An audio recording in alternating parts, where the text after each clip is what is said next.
Hello student, educational RBMSCS channel में आपका फिर से स्वागत है। हम ईश्वर से प्रार्थना करते हैं कि आप सभी लोग अपनी मनोकामना पूर्ण करें, आप सभी लोगों की मनोकामना पूर्ण हो और आप लोग अपनी सफलता प्राप्त करें।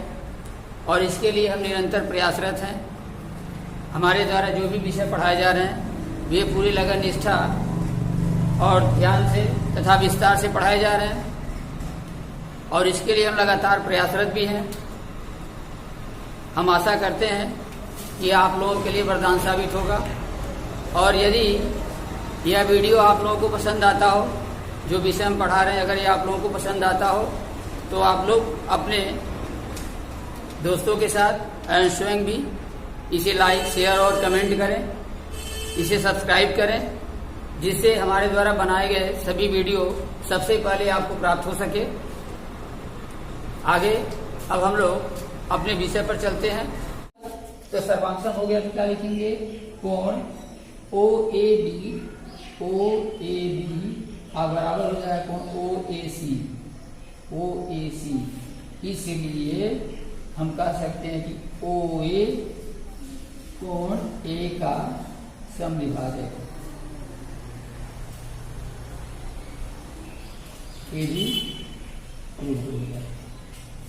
समझ आ गया सबको? हाँ, पहले क्या किए हैं, जो दिया गया था वो लिख लिए हैं। वो पत्ती में त्रिभुज ABC एक समद्विबाहु त्रिभुज है जिसमें ABAC बराबर है, तो कोण B और CB बराबर होगा, क्योंकि सामने वाली बराबर भुजा के सामने वाले कोण क्या होते हैं? बराबर होते हैं। तो कोण B से C बराबर हो गया। अब BC के समद्विभाजक ऊपर मिलते हैं, तो हम जब BC बराबर है तो B का आधा और C का आधा भी आपस में बराबर होगा। अब B का आधा होता है OBC, वहां पर नाम है यहाँ कर दिए है। B का आधा OBC और C का आधा OCB, ये दोनों बराबर हो गए। जब बराबर हो गए इसका मतलब क्या हो गया कि जब कोण बराबर है तो फिर भुजा भी बराबर। जैसे यहाँ पर भुजा बराबर थी तो यहाँ कोण बराबर कर दिए, और यहाँ कोण बराबर हो गया तो फिर भुजा को बराबर कर दिए। ठीक है, तो पहला सिद्ध हो गया। और दूसरा सिद्ध करने के लिए क्या करते हैं? OAB और OCA चाहे OAC को लिया गया है। इन दोनों में इस कोण के बराबर यह कोण दिया गया था। ये भुजा दोनों की बराबर है, ये भी हम सीधे कर चुके हैं। चाहे OB बराबर हम AC भी दिया गया है।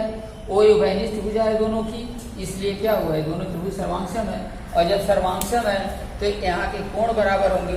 अब कोण बराबर होने का मतलब है कि OA रेखा कोण A का क्या है? समद्विभाजक है। ठीक है, तो आज यहीं पर समाप्त करते हैं। अब आगे अगले दिन इसमें एक्सरसाइज 7.2 का पहला नंबर क्वेश्चन तो बता दिया गया था सभी लोगों को, और क्वेश्चन नंबर 2 तो सभी लोग लगा ही लिए। आगे है ना क्वेश्चन इसका 2 नंबर क्वेश्चन जो दिया है, समझ में आया सबको? नहीं? देखें क्वेश्चन नंबर 2 क्या दिया है इसका। क्वेश्चन नंबर 2 में दिया है कि ABC में AD भुजा BC का लंब समद्विभाजक है। ठीक है, इस तरह से आकृति बनी है।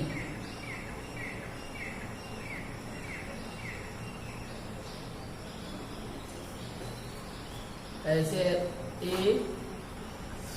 और ये नीचे वाली भुजा है BC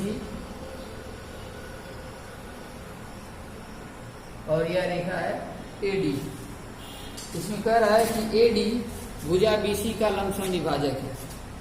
AD BC का लंब समद्विभाजक है और दिखाना है कि त्रिभुज ABC एक समद्विबाहु त्रिभुज है। हमको बताना है कि त्रिभुज ABC क्या है? समद्विबाहु त्रिभुज है। पहला सिद्ध करना है। पहला हमको सिद्ध क्या करना है? पहला हमको सिद्ध करना है कि ABC एक समद्विबाहु है। ध्यान देंगे,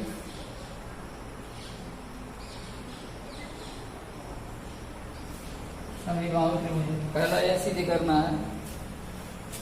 ठीक है, और समद्विबाहु त्रिभुज होगा तो क्या होगा? AB बराबर AC होगा। यही हमें सिद्ध करना है। क्वेश्चन को ध्यान से पहले देखें।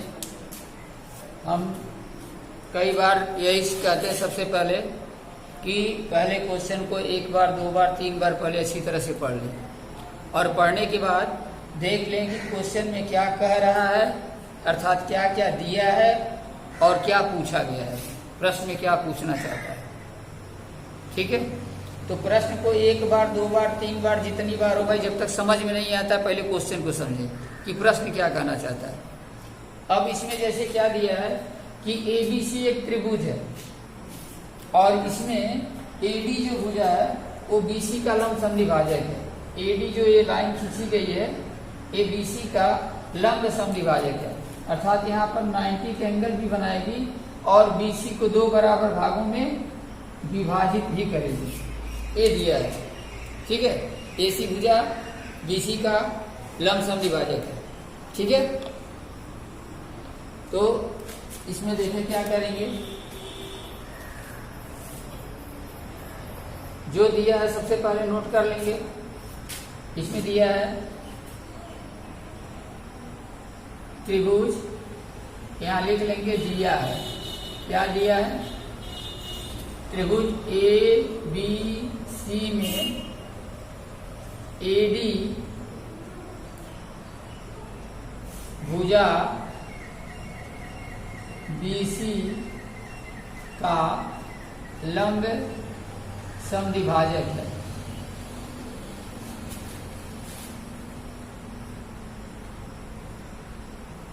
लंब समद्विभाजक ये दिया गया है कि इस त्रिभुज ABC में जो AD भुजा है, AD रेखा है, वो BC का लंब समद्विभाजक है। लंब समद्विभाजक का अर्थ समझ में आया। लंब मतलब क्या होता है कि जब दो रेखाएं परस्पर इस प्रकार मिलती हैं कि उनके बीच का कोण 90 डिग्री हो। आई बात समझ में? जब दो रेखाएं आपस में इस प्रकार मिलती हैं, उनके बीच जहां मिलती है यानी जहां प्रतिच्छेद करती हैं, जैसे कि मान लो एक रेखा हम ऐसे खींचे हैं और दूसरी रेखा हम इस पर रख रहे हैं या मिला रहे हैं, तो ऐसे मिलती है कि यहाँ पर एंगल क्या हो, 90 का बने, यानी 90 का यदि कोण बनता है तो इसी को कहते हैं लंब। लंब रेखा मालूम है ना। और समद्विभाजक, सम माने होता है जैसे बराबर, द्विमींस होता है दो, और भाजक माने होता है विभाजित करने वाली, समान दो भागों में बांटने वाली, विभाजित करने वाली। तो यह जो हमारी AD है, AD जो है ये BC का लंब समद्विभाजक है। इसका मतलब कि जहां मिलेगा यहाँ पर दो कोण क्या बनेगा, 90 का बनेगा। तो हमको मालूम हो गया यहाँ पर कि कोण ADB और बराबर हो जाएगा कोण ADC और ये दोनों कोण बराबर हो गए। इसका मतलब क्या है, 90 का कोण बना। ये लंब अभी हम लिखे हैं। AD अगर BC पर लंब है तो ADB का मान भी 90 होगा और ADC का मान भी 90 होगा। आ गई बात समझ में। दूसरी अब क्या देखना है, ये तो लंब हो गया, अब है समद्विभाजक। समद्विभाजक मतलब समान दो भागों में विभाजित करती है। तो किसको विभाजित करती है, AD जो है BC का समद्विभाजक है, यानी AD BC को दो भाग में विभाजित करती है। तो AD जब BC को दो भागों में विभाजित करेगी, यहाँ पर क्या मिलेगा, BD बराबर CD कहें चाहे DC कहें, ये BD और DC भी कह सकते हैं, CD भी लिख सकते हैं। ये भी हमें दिया गया है। ठीक है, और हमें सिद्ध करना है कि त्रिभुज ABC एक समद्विबाहु त्रिभुज है, जिससे कि AB और AC आपस में क्या है, बराबर है। तो अब क्या करते हैं, उपपत्ति में कैसे सीधे करेंगे, इसको लेते हैं। उपपत्ति में हम लिखेंगे त्रिभुज ABD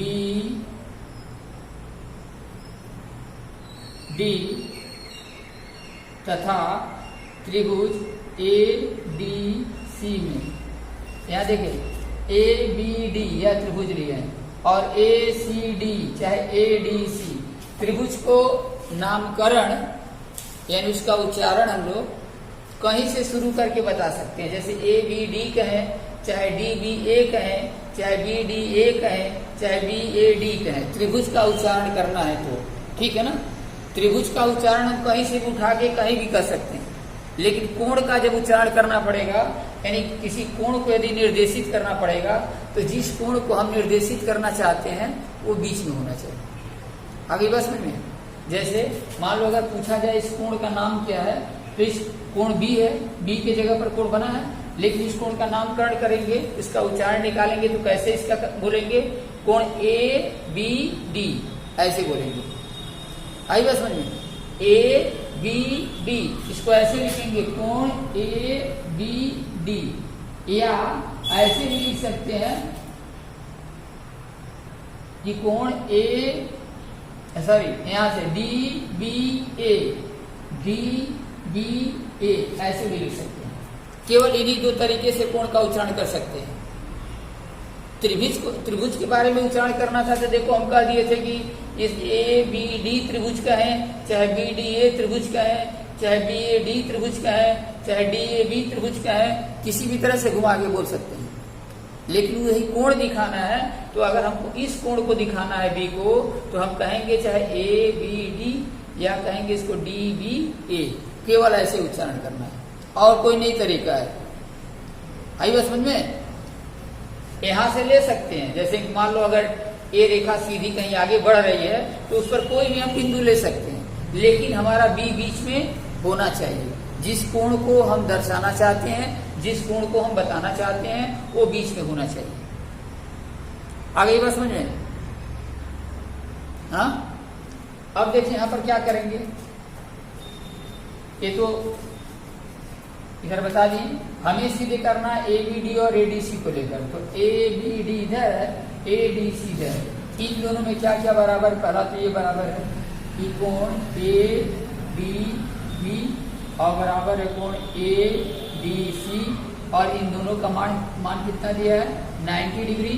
ए क्यों दिया है, ये दिया गया है, किताब में ऐसा दिया गया है, ये अपने मन से हम नहीं लिखे, ये किताब में दिया गया ऊपर कि एडी बीसी का लंब है, यानी एडी जो बीसी पर लंब है, ये दिया गया। दूसरा ए भी देखो दिया गया, बी डी बराबर सी डी यानी समविभाजक है, तो बी डी बराबर क्या है, सी डी चाहे डी सी, ए भी क्या है, दिया गया है, ठीक है। और इसमें देखो एडी उभयनिष्ठ है, एडी उभयनिष्ठ है, जैसे ए बी डी अगर त्रिभुज लेंगे तो इसमें भी एडी पड़ेगा, और ए बी सी अगर त्रिभुज लेंगे तो इसमें भी एडी पड़ेगा, यानी एडी क्या है, दोनों में शामिल है। तो यहां पर लिखेंगे एडी उभयनिष्ठ भुजा है,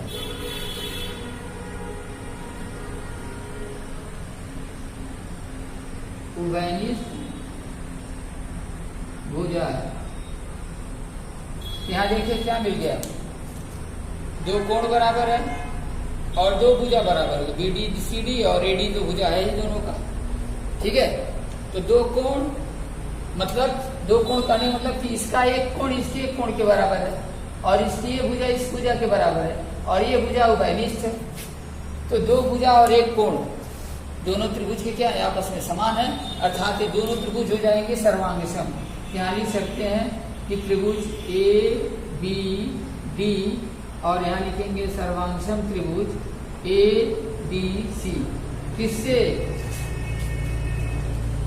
यस ए यस नियम से,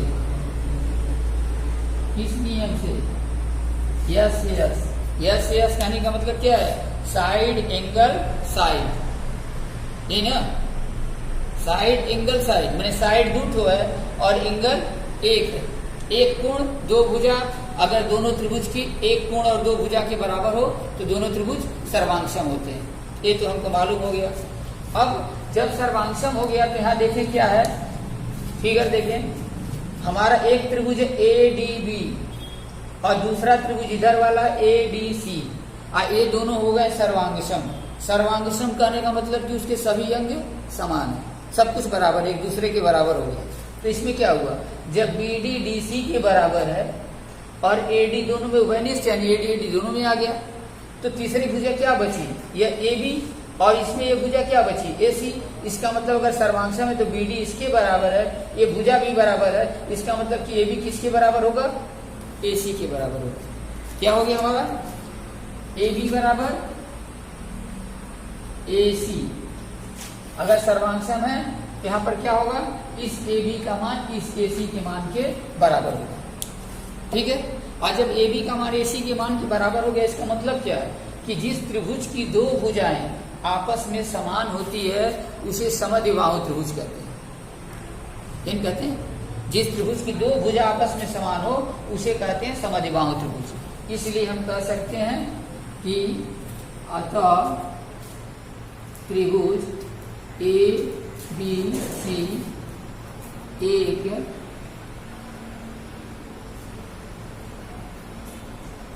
समद्विबाहु त्रिभुज है, और यही हमें प्रूव करना था। आ गया सबको समझ में आया? तो थर्ड नंबर क्वेश्चन देखें, ये जो एक्सरसाइज 7.2 का है। थर्ड नंबर क्वेश्चन हम यहाँ समझा दे रहे हैं, सब लोग अपने लगा करके लाएंगे। इसमें देखिए क्या दिया है कि ABC एक समद्विबाहु त्रिभुज है। एक ऐसे त्रिभुज बना है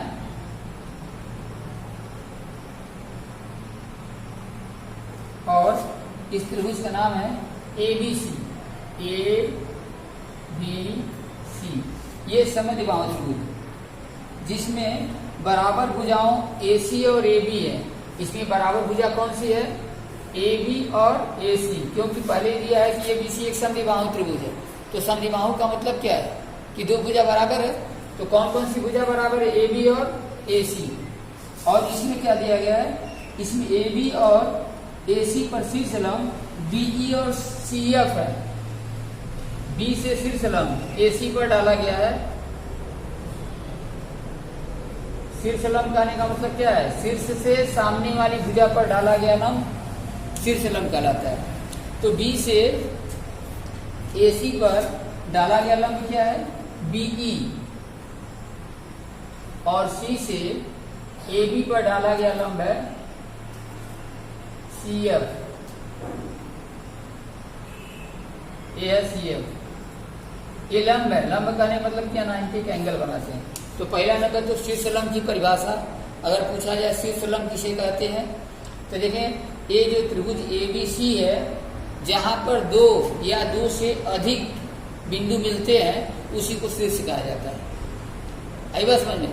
जहां पर दो या दो से अधिक बिंदु, यानी जहां पर दो या दो से अधिक रेखाएं मिलती हैं, ठीक है, उस बिंदु को क्या कहते हैं? शीर्ष कहते हैं।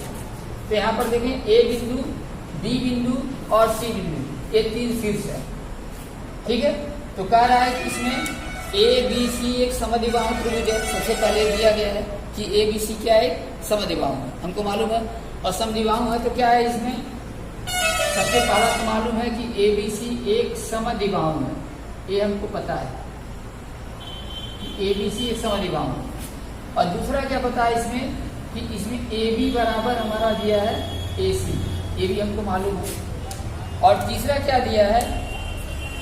शीर्ष B और C से B से AC पर लंब है, यहाँ दिया है B से AC पर लंब है B, यानी यहाँ लिख सकते हैं कि B लंब है AC पर। और CF लंब है किस पर? CF लंब है AB पर। ये जो हम ऐसे चिन्ह बना रहे हैं ये लंब का चिन्ह है। आई बात समझ में? तो B लंब है AC पर और CF लंब है AB पर, ये दिया गया है। ठीक। और क्या पूछा है? तो दिखाइए कि ये शीर्ष लंब भी आपस में बराबर होंगे, यानी ये दोनों शीर्ष लंब जो है हमारा BE और CF, ये भी दोनों बराबर होंगे। यही हमें सिद्ध करना है कि BE बराबर होगा CF, यही हमें सिद्ध करना है। तो क्या करेंगे हम? दोनों त्रिभुज को लेंगे, एक त्रिभुज लेंगे BCF और दूसरा त्रिभुज ले लेंगे BEC। आगे बात समझे? एक ले लेंगे BEC और दूसरा ले लेंगे CFB, ये दोनों त्रिभुज लेकर के चलेंगे। अब क्या क्या हमको पता है? सर्वांशम करना है। तो सर्वांशम दिखाने के लिए देखिए सबसे पहले तो ये लिखेंगे कि कोण BEC और बराबर कोण CFB, ये दोनों क्या है? 90 है। चाहे लिख देंगे कि किनारे, चूंकि दोनों शीर्ष लंब है, तो एक शीर्ष तो बराबर हो गया दोनों का, कि दोनों त्रिभुज की एक एक कोण दोनों का बराबर हो गया। अब क्या बराबर है, अब लिखेंगे हम दोनों में कि ये जो भुजा है BC, BC देखिए यहाँ पर उभयनिष्ठ है। देखो BCF में भी BC पड़ेगा और BCE में भी BC पड़ेगा, तो BC क्या है, उभयनिष्ठ है, दो बराबर हो गया हमारा। ठीक, अब तीसरा हमको बराबर क्या देखना है, यहाँ देखें तीसरा हमारा बराबर हो जाएगा कि ये तो मिल गया हमारा कि ये दो बराबर हो गए, और हम लोग ये देख रहे हैं कि AB और AC क्या है यहाँ पर बराबर पहले दिया गया था। तो जब हम यहाँ से लंब डालेंगे तो चूंकि यहाँ से डाल रहे हैं तो यहाँ से डालेंगे, जब यहाँ पर जो दोनों भुजा बराबर है तो इसके द्वारा यहाँ से जो डाला गया लंब होगा यहाँ पर, इसमें CE और इसमें BF, ये दोनों भी आपस में क्या होंगे, बराबर हो जाएंगे। ठीक है, तो तीन चीजें बराबर होगा तो दोनों क्या हो जाएंगे, सर्वांग सम, दोनों क्या हो जाएंगे, सर्वांग सम हो जाएंगे। और जब सर्वांग सम हो जाएंगे तो हम क्या बता सकते हैं कि दोनों क्या है, ए इनकी दोनों जो शीर्ष लंब है B बराबर क्या हो जाएगा, CF, यह हम सीधे कर सकते हैं। आई बात समझ में। तो हमें तीन बिंदु यानी तीन चीजें दिखाना है, दो भुजा एक कोण हो, चाहे एक कोण हो दो भुजा हो, ऐसे दिखाना है कि मतलब वो बराबर हो। और सर्वांगसम यदि हो जाते हैं तो सर्वांगसम होने के बाद हम सीधे कर सकते हैं कि क्या है कि यहाँ पर B बराबर CF होगा। तो इसको अपने सभी लोग करेंगे।